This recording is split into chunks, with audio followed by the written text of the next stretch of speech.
ચાલો મમ્મી આવી ગયા છે ફરીને એક દિવસમાં ખુશ થઈ ગયા. થાકી ગયા બહુ થાકી ગયા. આમાં હાવ એટલી નાની નાની જગ્યા હોય ને એટલે બે જણા બેહે તા પગે ઊંચા ન થાય. નમસ્તે મિત્રો, ગુડ મોર્નિંગ અને સ્વાગત કરો આપણા નવા વ્લોગમાં. અને બધાને જય માતાજી, જય શ્રી કૃષ્ણ, જય જિનેન્દ્ર અને ગુડ મોર્નિંગ. અને આજે મમ્મી ગયા છે આપણે દર્શન કરવા માટે. કયું હતું? પાર્શ્વનાથ જૈન તીર્થ છે ત્યાં. આપણે અમદાવાદથી થોડુંક આગળ છે તે જગ્યાએ શંખેશ્વર કહેવાય ને કદાચ. શંખેશ્વર હવે સાંજે આવી જશે અને સાંજે આવે એટલે હું તમને બતાવું. બાકી તો તમે જોયું જ હશે આના આગલા બ્લોગમાં કે એ બસમાં જે મેં થોડો કટકો લીધેલો છે એ બરોબર. બાકી કેમ છે બધાને મને કમેન્ટમાં કહેજો. બધાની તબિયત સારી જશે આપ તો. અને અત્યારે મનીષા અહીંયા બેઠી છે. મનીષા અને હું ને મનીષા બે એકલા જ બેઠા છીએ. ઉર્વી ગઈ છે શિવેનને લેવા માટે, કેમ કે એને અડધો દિવસ પેપર છે તો અડધો દિવસ પછી લઈ આવે એમ. તો 10:15 આસપાસ ગઈ છે લેવા માટે. હમણાં આવતા જશે ઈ બરોબર મનીષા?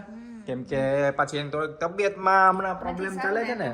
હા હું તબિયત નથી સારી ને એટલે વેલા લેવા જાય છે. હા એટલે નથી પડતી, રજા તો નથી પડતી. તાવ જેવું છે ને દવા ને એવું પીવે ને એટલે શરદીના લીધે ઊંઘ બહુ આવે છે એટલે લઈ આવે છે. હા ત્યાં પછી નબળાઈના લીધે બેઠી ન હોય છે ને એટલા માટે.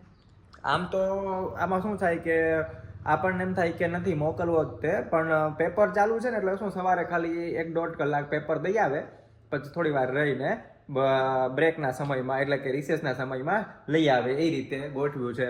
પછી શું થાય કે પાછું બપોરે સુવડાવી દે ને વ્યવસ્થિત રીતે, કેમ કે ઓલું દવા લીધી હોય શરદીની નાની તો સરખી ઊંઘ થઈ જાય તો એને થોડોક આરામ મળે એમ શરીરને, અને થોડું કદાચ રિકવરી ફટાફટ થાય એટલા માટે. બાકી તડકો અત્યારમાં એટલો બધો થઈ ગયો ને, ખાલી મેં તમને સમય બતાવ્યો ને કે 10:30-11 આસપાસ જેવો સમય થયો છે.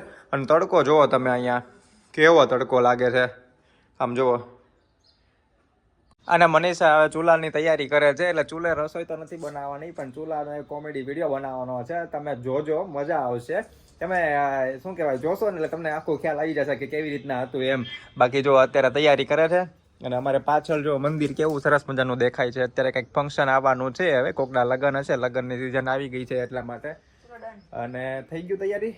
ઓકે ચાલો તો પછી હવે વિડીયો બનાવી લઈએ. લાઈટ વહી ગઈ છે અડધી કલાકથી. અને શિવેન ને ઉર્વી તો આવી ગયા એને સ્કૂલેથી ને એનું કંઈક આધાર કાર્ડમાં નામનું એ બધું કરવાનું હતું તો એ કરાવી આવ્યા. અને હવે જમવાનો ટાઈમ થઈ ગયો છે.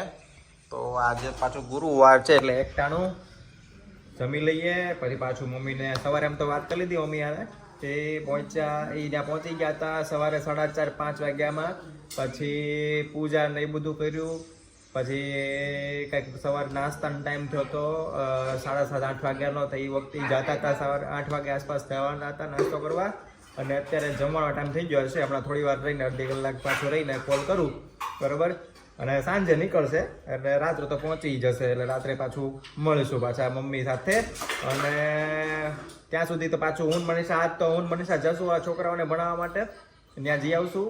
આજે હું ને મનીષા આવ્યા છીએ. મેં ફટાફટ બધું વહેલા હાર કરી નાખ્યું, બધું કામ પતાવી દીધું. એક ધારું બેસી ગયો તો સવારથી. મેં કીધું આજે મમ્મી નથી ને તે હું મનીષા જઈ આવીએ. મનીષા એકલી આવે તો છોકરાઓ બધા ઘણા બધા છે, તોફાન કરે વધારે એટલે બરાબર. આજે હું મનીષા આવી ગયા અને બસ જો પાથરીએ જ છીએ હજી. લાવો ચાલો પાથરાઈ દઉં. હમણાં છોકરાઓ આવતા જ હશે. હવે લેસન કરતા હતા બહાર બેઠા અમે આવે ને ત્યારે બોલાવતા આવ્યા. લેસન કરતા હતા બધા. હા ફરતે બધે દિવાલને કલર થઈ ગયો. અને લોકેશન તો એવું મસ્ત આવે ને. હવે જોજો અહીં પાછળ કેવું જોરદાર લાગે બરોબર. ને મનીષા અહીંયા બેઠી છે ચશ્મા ચડાવીને.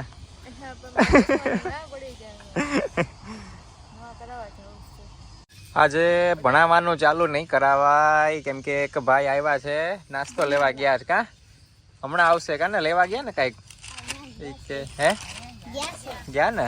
હા અને આમાંથી છે ને હવે જો આજે ને એ તો હોશિયાર છે. વિજય હોશિયાર થઈ ગયો છે. રોહિત હોશિયાર થઈ ગયો છે. આયુષને થોડુંક આવડે છે હવે કા. એટલે હવે મારો વિચાર એવો છે, આ વિચાર છે હવે જ્યારે થાય ત્યારે ભગવાનની કૃપા માતાજીની કૃપા, પણ કંઈક સાયકલની વ્યવસ્થા થઈ જાય ને તો અહીંથી સ્કૂલે જઈએ કે સ્કૂલ થોડીક આગી પડે છે અહીંથી હાલતા જાય તો કેટલી અડધી કલાક જેવું થાય હે ને સ્કૂલે તો જવું તો હોય છે પણ હવે અડધી કલાક જેવું થાય હાલતા અને લઈ કોણ જાય એવું થાય હવે રિક્ષાનું તો એવું બધું કાંઈ વ્યવસ્થા થાય નહીં એટલે આવું કંઈક છે જોઈએ બરોબર મનીષા હા હા બરોબર વિજય શું કે વિજય હે ને જાય ને પછી સાયકલ હોય તો જવાય ને સ્કૂલે પાક્કું ને જવું પડશે રોજ પછી હા હો પછી એવું નહીં સાયકલ લઈને રમવા ન મનતા હો હા હા છોકરાઓને ભણાવવા તો ગયા હતા પણ ભણાવવાનો કાર્યક્રમ આજે એટલો બધો ન થયો પણ એમને નાસ્તો જમવાનું મળી ગયું એટલે એમને મજા આવી એમાં છે અને બસ જો શિવેન જોવે છે ડોરેમોન અને ઉર્વી અને મનીષા હવે પાછા આજ ગુરુવાર છે એટલે તો સુકી ભાજી સુકી ભાજી અને શિવેન નું શું કરવાનું શિવાને એમ કીધું થેપલા બનાવો થેપલા લોટ બાંધી વરાટો ભાખરી થેપલા પડ્યા છે લોટ એના થેપલા ને દઈ ભાખરી કરી નાખી હા ઓકે જો બટેટા તો ઉર્વીએ બાફી રાખ્યા હતા ચાલો લાવો મનીષા બે ભાખરી કરી થેપલા લોટ કાઢવા માંડી ચાલો મમ્મી આવી ગયા છે ફરીને એક દિવસમાં ખુશ થઈ ગયા થાકી ગયા બહુ થાકી ગયા આમાં હાવ એટલી નાની નાની જગ્યા હોય ને એમાં એટલે બે જણા બેહેતા હતા પગે ઊંચા ન થાય મમ્મીને લઈને આવી ગયા છીએ ઘરે અને ફૂલ થાકી ગયા છે કેમ કે બસ નાની હતી ને સીટ એની હાવ નાની હોય ને એટલે આમ બહુ થાક લાગી જાય અને આખી રાત પાછા અહીંથી શું કહેવાય અહીંથી આખી રાતનો મુસાફરી હતી એમ કઈ જગ્યાએ મમ્મી આવ્યું વિરમગામ કેવું હતું વિરમગામ પાસે શંખેશ્વર અને ત્યાંથી પછી ગયા હતા કલીકુંડ ધોળકા પાસે અને ત્યાંથી પછી રિટર્ન હજી એક ગયા હતા